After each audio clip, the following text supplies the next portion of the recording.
ಅತಿ ಹೆಚ್ಚು ಒಕ್ಕಲಿಗರ ಪ್ರಾಬಲ್ಯ ಇರೋದು ಚಾಮರಾಜ ಕ್ಷೇತ್ರ ಚಾಮರಾಜ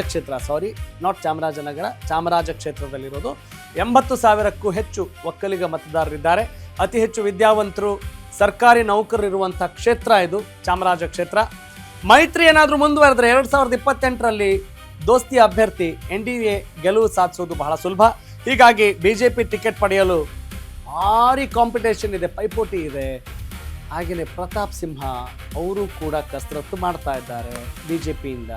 ಪಟ್ಟು ಬಿಡದ BJP ಮಾಜಿ ಶಾಸಕ ಎಲ್ ನಾಗೇಂದ್ರ ನಮ್ಮ ಕ್ಷೇತ್ರ ರೀ ಇದು ಅಂತ ಅವರು ಇದ್ದಾರೆ. ಹೀಗಾಗಿ ಇದರ ನಡುವೆ JDSನಿಂದ ಸ್ಪರ್ಧಿಸಲು ಅವ್ವ ಮಾದೇಶ ಕೂಡ ತಯಾರಿ ನಡೆಸ್ತಾ ಇದ್ದಾರೆ. ಇಲ್ಲಿ ಯಾರಿಗೆ ಟಿಕೆಟ್ ಲಭಿಸಿದ್ರು ಒಳೇಟುಗಳು ಫಿಕ್ಸ್ ಅಂದರೆ ಹೇಳ್ತೀನಿ. ಭಾರಿ ಕುತೂಹಲ ಮೂಡಿಸಿದೆ ಚಾಮರಾಜ ಅಸೆಂಬ್ಲಿ ಅಖಾಡ. ಅಂದರೆ ಒಳೇಟು ಏನು? ಒಳೇಟು ಅಂದರೆ ಒಂದೇ ಪಕ್ಷದಲ್ಲಿ ಪೈಪೋಟಿ ಇದ್ದಾಗ ಸಹಜ ಅಲ್ವಾ? ಯಾಕಂತ ಹೇಳಿದ್ರೆ ಅವರ ಬೆಂಬಲಿಗರು, ಅವರ ಹಿಂಬಾಲಕರು, ಅವರ ಅಭಿಮಾನಿಗಳು ಇದ್ದೇ ಇರ್ತಾರೆ. ನನಗೂ ಇರ್ತಾರೆ. ನಾವು ಒಂದೇ ಪಕ್ಷದಲ್ಲಿ ಇಬ್ಬರು ಇದ್ದೀವಿ ಅಂತ ಹೇಳಿದ್ರೆ ನನಗೂ ಆತ್ಮೀಯರು ಇರ್ತಾರೆ, ಅಭಿಮಾನಿಗಳು ಇರ್ತಾರೆ. ಆದರೆ ನಮ್ಮ ಇಬ್ಬರ ನಡುವೆ ವರ್ಸಸ್ ಅಂತ ಹೇಳಿದಾಗ ಒಳೇಟುಗಳು ಫಿಕ್ಸು. ಏಟು ಅಂತ ಹೇಳಿದ್ರೇನು? ಮೇಲ್ನೋಟಕ್ಕೆ ನಾನು ನಿಮ್ಮ ಪರವಾಗೇ ಓಟ್ ಹಾಕ್ತೀನಿ ಅಂಥೇಳಿ ಬೇರೆಯವ್ರಿಗೆ ಹಾಕೋದು. ಓಟ್ಸ್ ಡಿವೈಡ್ ಆಗುತ್ತೆ. ಇದರ ಲಾಭ ಪಡೆಯೋಕೆ ಬೇರೆ ಪಕ್ಷಗಳ ಅಭ್ಯರ್ಥಿಗಳು ಮುಂದಾಗೋದು.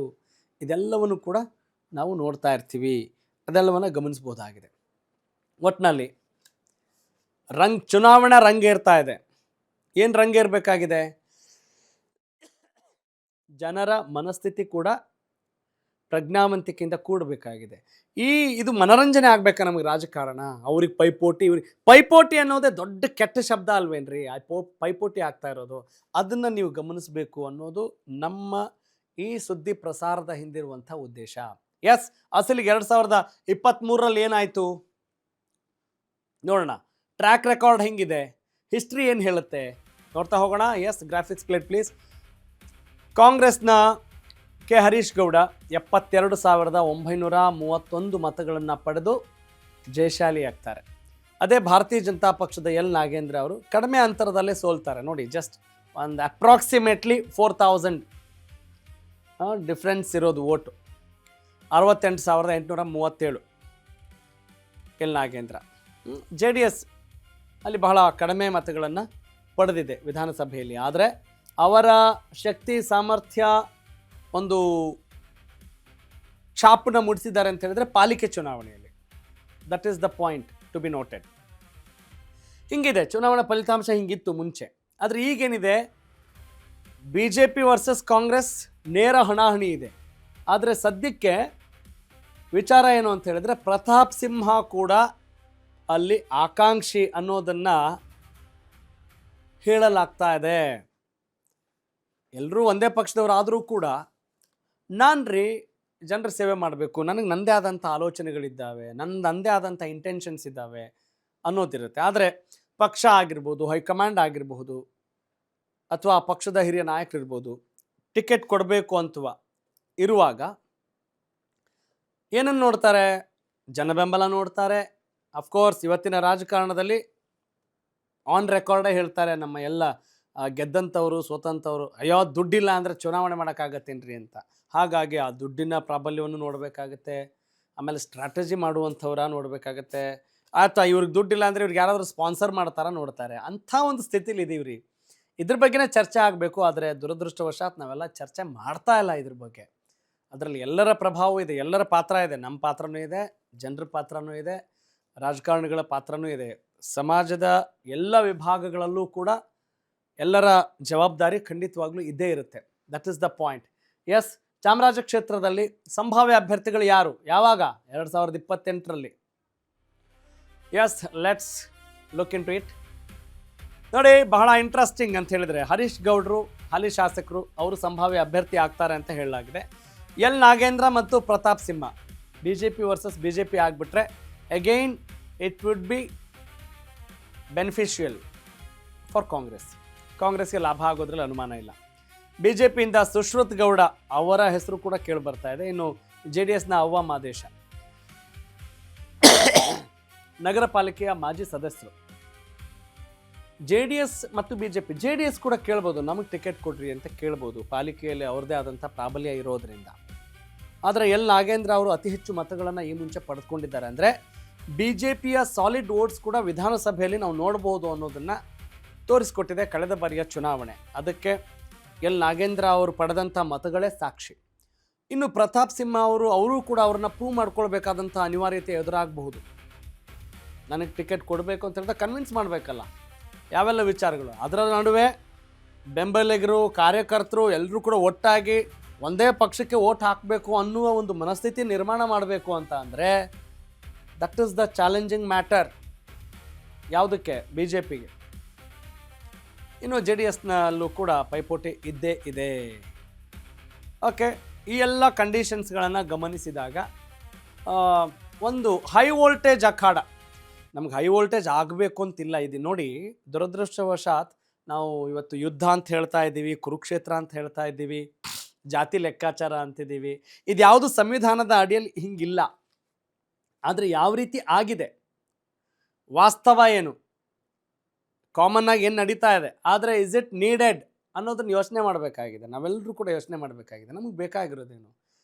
ನಮ್ಮ ಆಶಯಗಳನ್ನು ಈಡೇರಿಸುವ, ಪ್ರಕೃತಿಯನ್ನು ಕಾಪಾಡಿಕೊಳ್ಳುವಂಥ ಈ ಒಕ್ಕೂಟ ವ್ಯವಸ್ಥೆಯಲ್ಲಿ ಎಲ್ಲರಿಗೂ ಕೂಡ ನಾವು ಸುಮ್ಮನೆ ಲೋಕ ಸಮಸ್ತ ಸುಖಿನೋ ಭವ ಅಂತಂದರೆ ಸಾಕಾಗಲ್ಲ.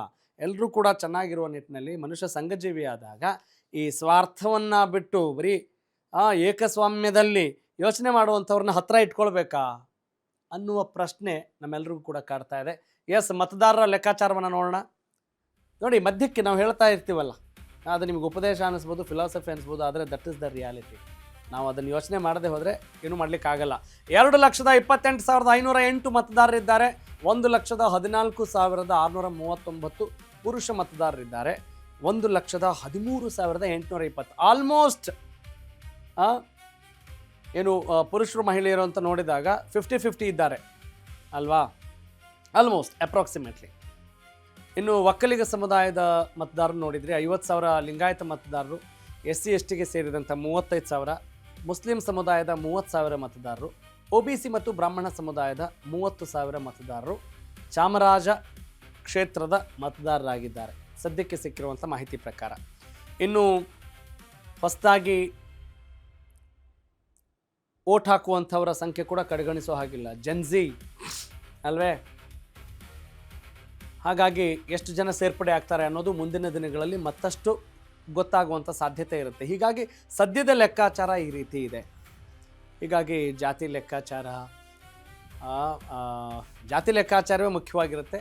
ಹಾಗೆಯೇ ಅದರ ಜೊತೆಗೆ ಕ್ಯಾಶ್ ಇಕ್ವೇಷನ್ಸ್, ಕ್ಯಾಶ್ ಕಾಸ್ಟ್ ಎಲ್ಲವೂ ಕೂಡ ಗಮನ ಹಾಕಲೇಬೇಕಾಗತ್ತೆ. ಇವತ್ತು ನೋಡಿ, ನೇರವಾಗಿ ಮಾತಾಡುವಂಥ ಸ್ಥಿತಿಗೆ ಬಂದಿದ್ದೀವಿ ನಾವು. ದುಡ್ಡು, ಜಾತಿ ಅದೆಲ್ಲವೂ ಕೂಡ ಕೆಲಸ ಮಾಡುತ್ತೆ. ಓಕೆ, ಈ ಬಗ್ಗೆ ಹೆಚ್ಚಿನ ಮಾಹಿತಿ ನೀಡೋಕ್ಕೆ ನಮ್ಮ ಜೊತೆಗಿದ್ದಾರೆ ಮೈಸೂರಿನ ನಮ್ಮ ಪ್ರತಿನಿಧಿ ಸಂದೀಪ್. ಸಂದೀಪ್ ನಮ್ಮ ಜೊತೆಗೆ ಇವತ್ತು ಲೈವ್ ಜಾಯ್ನ್ ಆಗ್ತಾ ಇದ್ದಾರೆ. ಸಂದೀಪ್ ಜೊತೆ ಮಾತನಾಡೋಣ. ಸಂದೀಪ್, ನಮ್ದೆಲ್ಲ ಆಯಿತು, ಹೇಳಿ, ಓವರ್ ಟು ಯು. ಮೈಸೂರಿನ ಚಾಮರಾಜ ಕ್ಷೇತ್ರ ಚುನಾವಣೆ ಇನ್ನೂ 2 ವರ್ಷ ಬಾಕಿ ಇರುವಾಗಲೇ ಸಾಕಷ್ಟು ಹೈ ವೋಲ್ಟೇಜನ್ನು ಕೂಡ ಪಡ್ಕೊಂಡಿರ್ತಕ್ಕಂಥದ್ದು. ಈ ಒಂದು ಕ್ಷೇತ್ರದ ಟಿಕೆಟ್ಗಾಗಿ ಏನು ಆಕಾಂಕ್ಷಿಗಳ ನಡುವೆ ಭಾರಿ ಪೈಪೋಟಿ ಕೂಡ ಏರ್ಪಟ್ಟಿರ್ತಕ್ಕಂಥದ್ದು. ಸದ್ಯ ಈ ಒಂದು ಕ್ಷೇತ್ರದಲ್ಲಿ ಕಾಂಗ್ರೆಸ್ನ ಹರೀಶ್ ಗೌಡರವರು ಗೆದ್ದು ಶಾಸಕರಾಗಿರ್ತಕ್ಕಂಥದ್ದು. ಈ ಒಂದು ಕ್ಷೇತ್ರದಲ್ಲಿ ಕಾಂಗ್ರೆಸ್ ವರ್ಸಸ್ BJP ನೇರ ಹಣಾಹಣಿ ಇರುವಂಥ ಕ್ಷೇತ್ರ ಆಗಿರ್ತಕ್ಕಂಥದ್ದು. 2028ರ ಚುನಾವಣೆಯ BJP ಟಿಕೆಟ್ಗಾಗಿ ಈ ಒಂದು ಕ್ಷೇತ್ರದಲ್ಲಿ ಸಾಕಷ್ಟು ಆಕಾಂಕ್ಷಿಗಳ ದಂಡೆ ಇದೆ ಅಂತ ಹೇಳಿದ್ರೆ ತಪ್ಪಾಗಲಿಕ್ಕಿಲ್ಲ. ಬಹಳ ಪ್ರಮುಖವಾಗಿ ಕಳೆದ ಬಾರಿ ಚುನಾವಣೆಯಲ್ಲಿ ಸೋತಿದ್ದಂತಹ ಮಾಜಿ ಶಾಸಕರಾಗಿರ್ತಕ್ಕಂಥ ನಾಗೇಂದ್ರ ಹಾಗೂ ಮಾಜಿ ಸಂಸದರಾಗಿರ್ತಕ್ಕಂತಹ ಪ್ರತಾಪ್ ಸಿಂಹರವರ ನಡುವೆ ನೇರ ಪೈಪೋಟಿ ಟಿಕೆಟ್ಗಾಗಿ ಇರುವಂತಹದ್ದು. ಈ ಒಂದು ಕ್ಷೇತ್ರದಲ್ಲಿ ಅತಿ ಹೆಚ್ಚು ಒಕ್ಕಲಿಗ ಮತದಾರರು ಇರುವಂಥ ಕಾರಣಕ್ಕಾಗಿ ಇಬ್ಬರು ಒಕ್ಕಲಿಗ ನಾಯಕರ ನಡುವೆ ಇದೀಗ BJP ಟಿಕೆಟ್ಗೆ ಪೈಪೋಟಿ ಕೂಡ ನಡೀತಾ ಇರತಕ್ಕಂತಹದ್ದು. ಅಲ್ಲದೆ ಏನು ಇವರನ್ನು ಹೊರತುಪಡಿಸಿ ಕೂಡ ಸಾಕಷ್ಟು ಆಕಾಂಕ್ಷಿಗಳು ತಮ್ಮದೇ ಆದ ರೀತಿಯಲ್ಲಿ ಹೈಕಮಾಂಡ್ ಮಟ್ಟದಲ್ಲಿ ಮತ್ತು ಪಕ್ಷದ ಏನು ನಾಯಕರ ಮಟ್ಟದಲ್ಲಿ ಲಾಬಿಯನ್ನು ಕೂಡ ಟಿಕೆಟ್ಗಾಗಿ ನಡೆಸ್ತಾ ಇರ್ತಕ್ಕಂತಹದ್ದು. ಕಳೆದ ಬಾರಿ ಚುನಾವಣೆಯಲ್ಲೂ ಕೂಡ ಕೇವಲ 4 4,000 ಮತಗಳ ಅಂತರದಿಂದ BJP ಏನು ಸೋಲನ್ನು ಅನುಭವಿಸಿತ್ತು. ಅತಿ ಹೆಚ್ಚು ವಿದ್ಯಾವಂತರು ಮತ್ತು ಸರ್ಕಾರಿ ನೌಕರರು ಇರುವಂತಹ ಈ ಒಂದು ಕ್ಷೇತ್ರದಲ್ಲಿ BJP ಕಾಂಗ್ರೆಸ್ ನೇರ ಹಣಾಹಣಿಯನ್ನು ಹೊಂದಿರತಕ್ಕಂಥದ್ದು. ಈ ಒಂದು ಕ್ಷೇತ್ರದಲ್ಲಿ JDS ಕೂಡ ತನ್ನದೇ ಆದಂತಹ ಪ್ರಾಬಲ್ಯವನ್ನು ಕೂಡ ಹೊಂದಿದೆ. ಕಾರಣ ಏನು ವಿಧಾನಸಭಾ ಚುನಾವಣೆಯಲ್ಲಿ ಗಣನೀಯವಾದಂತಹ ಪ್ರದರ್ಶನವನ್ನು JDS ತೋರದೇ ಇದ್ದರೂ ಕೂಡ ಪಾಲಿಕೆ ಚುನಾವಣೆಯಲ್ಲಿ ಅತಿ ಹೆಚ್ಚು ಕಾರ್ಪೊರೇಟರ್ಗಳನ್ನು ಈ ಒಂದು ಕ್ಷೇತ್ರದಿಂದ ಹೊಂದಿರತಕ್ಕಂಥ ಪಕ್ಷ ಅಂತ ಹೇಳಿದ್ರೆ ಅದು JDS ಪಕ್ಷ. ಏನು ವಿಧಾನಸಭಾ ಚುನಾವಣೆಗೆ ಸರಿಯಾದ ಸೂಕ್ತವಾದಂತಹ ಅಭ್ಯರ್ಥಿಯನ್ನು JDS ಇಲ್ಲಿವರೆಗೂ ಕೂಡ ಈ ಒಂದು ಕ್ಷೇತ್ರದಲ್ಲಿ ಕಂಡುಕೊಳ್ಳುವಂಥ ನಿಟ್ಟಿನಲ್ಲಿ ವಿಫಲ ಆಗಿದೆ ಅಂತ ಹೇಳಿದ್ರೆ ತಪ್ಪಾಗಲಿಕ್ಕಿಲ್ಲ. ಈ ಕಾರಣಕ್ಕಾಗಿ 2028ರ ಚುನಾವಣೆಗೆ ಮೈತ್ರಿ ಏನಾದರೂ ಮುಂದುವರೆದ್ರೆ ಆದರೆ ಈ ಒಂದು ಕ್ಷೇತ್ರದಲ್ಲಿ NDA ಅಭ್ಯರ್ಥಿಯ ಗೆಲುವು ಸತಸಿದ್ಧ. ಹೀಗಾಗಿಯೇ ಏನು BJP ಟಿಕೆಟ್ ಅಥವಾ NDA ಟಿಕೆಟ್ಗಾಗಿ ಇಲ್ಲಿ ಸಾಕಷ್ಟು ಭಾರಿ ಪೈಪೋಟಿ ಕೂಡ ಏರ್ಪಟ್ಟಿರ್ತಕ್ಕಂಥದ್ದು. ಒಂದು ವೇಳೆ ಈ ಒಂದು ಕ್ಷೇತ್ರದಿಂದ ಮಾಜಿ ಸಂಸದರಾಗಿರ್ತಕ್ಕಂತಹ ಪ್ರತಾಪ್ ಸಿಂಹರ್ ಅವರಿಗೇನಾದರೂ ಟಿಕೆಟ್ ಸಿಕ್ಕಿದ್ದೇ ಆದಲ್ಲಿ ರಾಜ್ಯದ ಹೈ ವೋಲ್ಟೇಜ್ ಕ್ಷೇತ್ರಗಳಲ್ಲಿ ಏನು ಮೈಸೂರಿನ ಚಾಮರಾಜ ಕ್ಷೇತ್ರ ಕೂಡ ಒಂದಾಗುವಂತಹದ್ದು ಸತಸಿದ್ಧ. Got it. Thank you, Sandeep. Yes, this is the latest update on Chamaraja constituency. ಅಂದರೆ ಸದ್ಯಕ್ಕೆ ಹೇಗಿದೆ, ಆಮೇಲೆ ಯಾರಿಗೆ ಟಿಕೆಟ್ ಕೊಡ್ತಾರೆ ಅನ್ನೋದು ಕೂಡ ಬಹಳ ಇಂಪಾರ್ಟೆಂಟ್ ಆಗುತ್ತೆ. ನೋಡಿ, ಇದು ನಮಗೆ ತುಂಬ ಅರ್ಲಿ ಅನಿಸುತ್ತೆ ಅಲ್ವಾ. ಈಗ ಮುಖ್ಯಮಂತ್ರಿಯಾಗಿ DK ಶಿವಕುಮಾರ್ ಪದಗ್ರಹಣ ಮಾಡಿದ್ದಾರೆ, ಈಗಲೇ ನಾವು ಮುಂದಿನ ಚುನಾವಣೆ ಮಾತಾಡ್ತೀವಿ ಅಂತ. ಹೌದು, ಹಾಗಿದೆ ಪರಿಸ್ಥಿತಿ. ಎಲ್ಲರೂ ಸಿಕ್ಕಾಪಟ್ಟೆ ಹರಿಬರಿಯಲ್ಲಿದ್ದಾರೆ. ಈಗಲೇ ಅವರವರ ಕ್ಷೇತ್ರವನ್ನು ರೆಡಿ ಮಾಡ್ಕೊಳ್ತಾ ಇರ್ತಾರೆ. ಜನರನ್ನು ಮನಮುಟ್ಟುವ ನಿಟ್ಟಿನಲ್ಲಿ ಅದಕ್ಕೆ ಸ್ಟ್ರಾಟಜಿ ಅಂತೀವೋ, ಸೇವೆ ಅಂತೀವೋ, ಒಳ್ಳೆ ಇಂಟೆನ್ಷನ್ ಅಂತೀವೋ, ಅದು ಅವರವರಿಗೆ ಬಿಟ್ಟಂಥ ವಿಚಾರ. ಆದರೆ ಚುನಾವಣೆ ಅಂತ ಹೇಳಿದಾಗ ಒಂದು ದೊಡ್ಡ ಸ್ಪರ್ಧೆಯಾಗಿ ಕೂಡ ಹೊರಹೊಮ್ಮಿದೆ. ಹಾಗಾಗಿ ಆ ಸ್ಪರ್ಧೆ ಅದನ್ನು ಬದಿಗೊತ್ತಿ ಪ್ರಾಮಾಣಿಕವಾಗಿ ಯಾರು ಚೆನ್ನಾಗಿ ಕೆಲಸ ಮಾಡ್ತಾರೆ, ಮಾಡಲ್ಲ ಅಂತಹ ಸೂಕ್ತ ಅಭ್ಯರ್ಥಿಗಳನ್ನು ಆಯ್ಕೆ ಮಾಡೋ ನಿಟ್ಟಿನಲ್ಲಿ ನಾವು ಕೂಡ ಪ್ರತಿನಿತ್ಯ ತಯಾರಾಗೋಣ ಅಂತ ಹೇಳ್ತಾ